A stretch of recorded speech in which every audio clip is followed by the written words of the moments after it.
First, I want to apologize because my first review of this episode, it actually got erased because my laptop wants to be a huge pain in the ass and actually crashed on me. So if this review is like a lot shorter than normal, then, that right there because, my first draft was like, which is so freaking good. And the fact now how I have to redo an entire review now, like, to me, I am like rather annoyed. So I do want to keep this short and just mainly talk about the important parts of the episode. And so episode 2, it picks off from last week, and we see now how our two main characters, they actually don't like each other for like various reasons, but at the same time, they now have to live together. So that right there, makes for a very, very interesting household. And so we see that while they're living together, Benio, she actually wants to have this contest with Fukuro because obviously her part is definitely hurt because he defeated an enemy that she actually couldn't be in pretty much a one shot. And so right now she actually wanted to go to Magano to have a contest. But of course we all know Fukuro, he actually does not want to fight. He actually doesn't want to be an exorcist, so of course he would actually turn down that request and pretty much kicked her out of his room. But now there was a Kagure who was causing trouble that they had to go deal with. And we see now that when they went there, Benio being rather impressive because this girl, she is very pissed off now thanks to Rukuro, because she was showing this Kagure no mercy. And I gotta say that it was definitely awesome it is awesome how they do up the animation when it comes to these fighting scenes, because when Benio was using her enhancement, you can definitely see the animation definitely got an upgrade because, to me it seemed very flashy when she was fighting, but at the same time she definitely took out this Kagure in a very brutal way because not only did she cut off his eyes, that right there wasn't enough, she also cut it down the middle. And so right now when they were heading back home after killing that thing, we have our other main characters whose name escaped me right now, but her and Benio were talking, and so he was curious to know if Fukuro really did fight because he overheard them earlier. And so right now, Benio, she was learning a little more about Rukuro, because both of them, you'd say the exact same thing, how they actually wanted to become the strongest exorcists and get rid of all the evil Kagure. And so now with her knowing that, she definitely knows something, probably happened to him. Or maybe she might have saw him in a different light, but obviously that right there didn't last long, because when they got back, Rukuro's mind was not in his right place, because he actually was getting all these bad memories coming back to him ever since she came into his life now. And so we see that when he went to the bathroom door and opened it, Benio was there in a towel, because obviously she had just got done taking a bath or something. And so right away, Rukuro does the right thing and close the door. But then we have that other guy, asking him, did he not see the sign? But it was way too late, because Benio, she was now pissed, and we see her now chasing him with her sword. And so pretty much, while Rukuro was running away, we have Jisama and that older woman who was raising Benio. She actually came there to visit, but she actually wasn't the only one, because Rukuro actually ran into this man who was standing there and just in his underwear, and we learned that this guy, he is the leader of the Exorcists, and he actually came to see them because of the premonition that he got last week. And so I thought this guy, was a villain because from the way he was laughing, but no, this guy is supposedly a good guy because he is the leader of the Exorcist, but at the same time, throughout the episode, he was definitely, giving me these like very like fishy vibes. But regardless, we learn how he came there, and that story to me, it was like kind of funny, but not that important. So I'm not going to cover that, but we definitely know how he's there for Benio and Rukuro. And so right now they actually had to go to this shrine, and there was like some secret entrance that was like down there. And so pretty much like while they were, we see now how Arima, he actually came to tell them how someone who has earned the title of Miko, who power is like supposed to be the strongest, is now among them. And so at first he had called up Benio, who definitely did not surprise many, because Benio is definitely well known. Like we can see that because of how these like older actresses were like pretty much like kissing up to her, and even Arima was like making these side comments about that. And so right now, like everyone thought that it was like just going to be her, but no, there were two. And so we see that when Arima mentioned that, Benio, like she was like definitely shocked, but the other one was Rukuro. And so right now, no one knew who he was, but at the same time, we have the other boys who also live in that dorm, like, or at least one of them, he was like definitely shocked how he was called up. And so now we see how the strongest like exorcists from the east and west will now come together to fight, because everyone was saying, or at least everybody was thinking how the victor from this bout will earn the title of Miko, like being the strongest.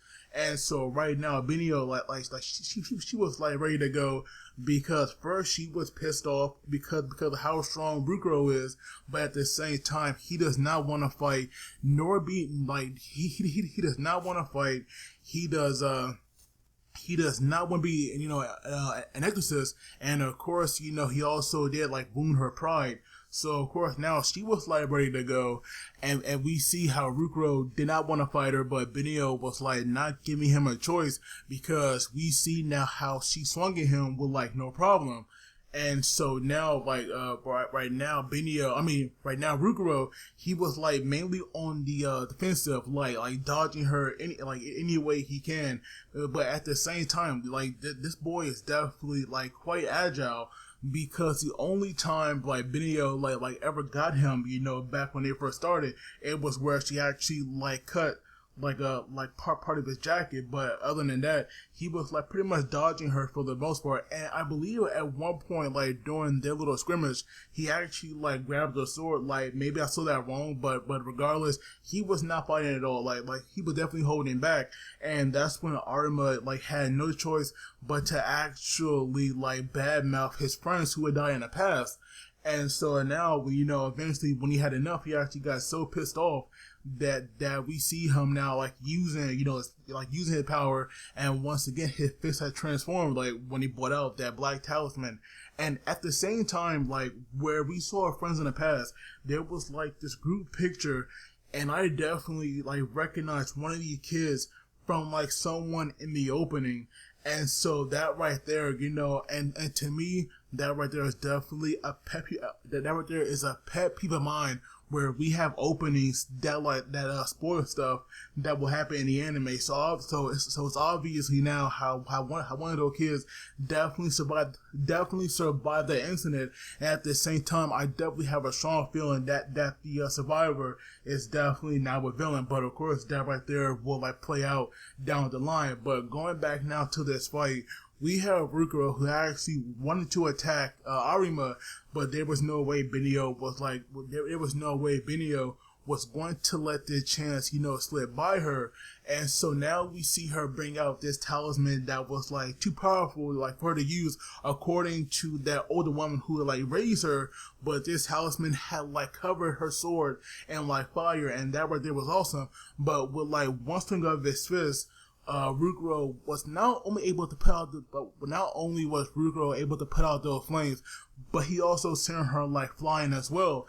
And we see now how Rukuro still wanted a piece of Arima because of what he said, but Benio was like not going to like let him get away. And so once again, she was saying how she'll be like the stronger exorcist, but he was like telling her, to stop and shut up. And we see how Rukuro brings out a new power where he can actually control like rubble or rock or something, because we see it like covered in his aura, and we see how he was like shooting at her, and that right there was like keeping her at bay. And so we see now that when Benio was like thinking about her past, and we see now and we see her parents' funeral, that right there, had kind of like set her off. And we see her like use power as well, because she was like covered in blue fire, and then after that her speed increased, so much, like all we can see is like this blue bird like just running around attacking Rukuro, but at the same time it seemed like her hits were like rather light because she was not doing that much damage to him. But besides seeing her parents, through like in the episode, we also learn now how Benio has a brother, but at the same time we cannot see his face, as we saw like the sun was like making this shadow that was like blocking his face up for some reason. So I do wonder why it was like that. But regardless, now once again Benio had like turned the tables, and now Rukuro like had no choice but to actually like punch the ground, because that right there actually broke it up and made all these rocks come up. And of course, Benio thought this right here might actually be the stopper, but no, because we see now that when she was like charging in, that right there was to actually bait her. And so now when both of them were like going to like clash again, Arima has like this talisman that can actually dispel both of their powers. And to me, that right there seems to like kind of OP. But regardless, both of them, they were now back at their normal state, so to say. And so that right there is where he ended the fight at. And so now because of that, we learn now how both of them like will earn this title called the Twin Star Exorcist. And we see now that when that was said, we have the older woman and Jisama, both of their nose start bleeding. And so we learn now that the prophecy that Arima saw in the first episode was when the flames of the malevolent planet began to envelop all, the twin stars will blaze through the sky at its darkest. When these twin stars unite, the threat is dispelled. And so pretty much what the prophecy means, and to me this right here is definitely a curveball, that like these two, they will actually get married, hopefully when they're at, a proper age, and they will actually give birth to a baby, and that baby right there will become like the ultimate exorcist. And so now it definitely makes a lot of sense as to why those older folks, were like having that nosebleed, because they definitely know what this means. And obviously now this right here definitely shocked our main characters. And also, like I was saying, Arima, I definitely don't trust him. To me, he's a little too fishy, because he claimed to be joking about where he was like talking, badly about, Rukuro's friends. But at the same time, you just saw like this sick grin on his face, and not to mention how he was like bad mouthing those older men who were like kissing up to like Benio, which is why I definitely don't trust them. But now we see that, their fate is now sealed. Who knows the difference here, what will really happen when the series ends. But regardless, now, these two are now engaged. And we even see now in the preview for like next week, Benio, she'll now be going to the school where Rukuro goes to. But regardless, this episode, to me, it was like, interesting. Like, to me, we got a fairly long fight scene between, Rukuro and Benio, and their fight, it was good, but I definitely feel like it could have been better at some parts. But regardless, overall, a solid episode. But don't forget to let me know what you guys thought. Don't forget to like and subscribe, because it really helps me out. And as always, you guys take it easy, and I will see you all next time.